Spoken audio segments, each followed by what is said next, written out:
साथीहरु नमस्ते, स्वागत छ है मेरो सानो छोटो मिठो भिडियोमा है। आज छोरो र म के टमाटरको काटछाटको लागि बारीमा गएको थिएँ हैन। यसलाई भुइँमा छोडेर काट्यो भने त झन् धेरै चकचक गर्छ। कोही बेलाहरु काट्नुको त्यो के फल लागेको पनि टिपेर फ्याल्दिन्छ भनेर बोकी गरेको हेर्नु न, त्यो डोरी तानी हल्लाई चकचक गरेर यता उता तन्किन्छ उता तन्किन्छ। म चाहिँ यता उता तानेर कस्तो अप्ठ्यारो गरेर छ भने नि, कति धेरै पातहरू पलाइसकेछ कि अस्ति भर्खर काटछाट गरेको कति धेरै पलाइसकेछ। त्यही भएर यसलाई बोकी गरौँ भनेको चकचकले के राम। त्यही भएर यसलाई बोकेर गरेको, भुइँमा छोड्यो भने चकचक बढी हुन्छ, लड्छ के गर्छ भनेर काटछाट गरेको। साथीहरू के गर्नु, गाउँमा बसिसकेपछि अलिअलि काम त गर्नै पर्यो। यसो नानी बोकेर भए पनि यसो गर्न सक्यो त गर्नु परिहाल्छ।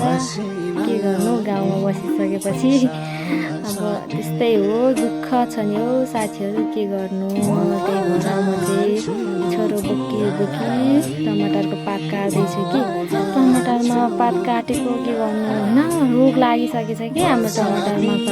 रोग किराले सताएर कि किरा त खासै लागेको छैन, रोग चाहिँ लागिसकेछ कि त्यो।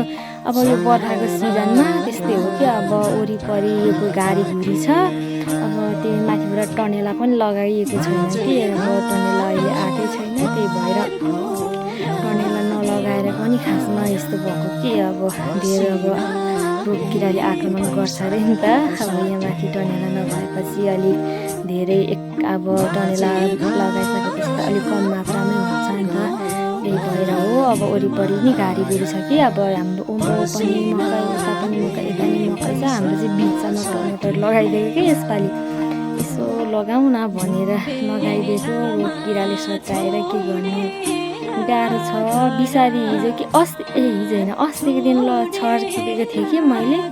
छर्केर के गर्नु, छर्केर आएँ घर 2-3 घन्टामा त पानी परिदिरहेको के, पानी परिदिएर के अरे सबै पखालिदिइहाल्यो। खासै काम लाग्दै लागेन नि। माथि टनेला भइदिएको भए त सायद यो बिसारीहरू चाहिँ पखालेर जाँदैन थियो, अलिक राम्रो हुन्थ्यो कि भनेको। अब ऊ भइहाल्यो, के गर्नु, पखालिहाल्यो, टनेला पनि छैन। त्यही भएर गाह्रो छ साथीहरू। हेर्नु न कस्तो अप्ठ्यारो भइरहेछ मेरो छोरोले गर्दा। छोरो बोकेर गरेको घरि यता तन्किदिन्छ, घरि उता तन्किदिन्छ। त्यही तन्किँदा अनि म यस्तो पाता दुख्दो रहेछ नि बोकी त। हाम्रो मम्मीहरूले त पहिला कसरी बोकेर गर्थ्यो, हामी त नसक्ने रहेछौँ कि। त्यही भएर गाह्रो छ गरी खानुलाई, हामी त नसक्ने रहेछौँ। हाम्रो आमाहरूको पालामा त झन् कसरी गर्नुभयो नि। त्यही भएर गाह्रो छ गरी खानु, नानी बोकेर आएको। यो मेरो छोरोले दुःख दिएर ताङनाङमा तुनाङ गरिदिन्छ, घरि डोरी तानिदिन्छ, के गर्नु यस्तै हो। अब त्यही भएर बोकी गरिदिएको, के गर्नु। अब मेरो छोरो त निदाउनु लागे जस्तो छ क्या हो नि साथीहरू। अब निदायो भने त गाह्रो हुन्छ, ननिदाओस् भनेको, निदाउँछ होला हो। निदायो भने त झन् झन्झट हुन्छ कि। अब निदाएपछि त त्यो अप्ठ्यारो हुन्छ कि, अनि अप्ठ्यारो हुन्छ अनि गाह्रो हुन्छ। घर जानुपर्छ, घर गएर फेरि आइज काट गर्दा त धेरै समय लाग्छ। नसुतोस् 1-2 घन्टा भनेको, सुत्छ होला छिटै।